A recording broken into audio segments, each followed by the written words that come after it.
કાંકરેજ તાલુકામાં વિભાજિત અને ટર્મ પૂરી થયેલ 45 ગ્રામ પંચાયત તેમજ 19 પેટા ચૂંટણી ગ્રામ પંચાયતો માટે ફોર્મ ભરવા માટે તાલુકા મથકમાં ઉમેદવારોનો ભારે ધસારો.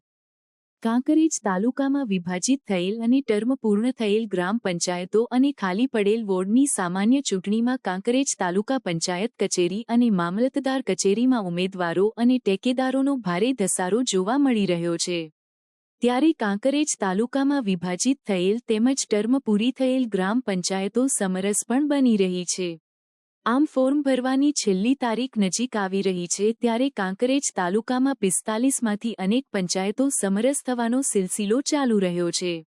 ત્યારે કાંકરેજ તાલુકામાં વિભાજિત અને ટર્મ પૂરી થયેલ 45 ગ્રામ પંચાયતોના તારીખ 6 જૂન 2025 સુધી ટોટલ સરપંચ ઉમેદવાર માટે 77 અને સભ્યોના ઉમેદવાર માટે 122 ફોર્મ ભરાયા હતા. તેમજ 19 પેટા ચૂંટણી માટે એક સરપંચ ઉમેદવાર તેમજ 5 સભ્યો ઉમેદવારોએ ફોર્મ ભરાયા હતા. જેમ જેમ તારીખ નજીક આવી રહી છે તેમ તેમ સરપંચ તેમજ સભ્ય ઉમેદવાર માટે ફોર્મ ભરવા માટે મામલતદાર કચેરી તેમજ તાલુકા પંચાયતમાં ભારે ધસારો જોવા મળી રહ્યો છે.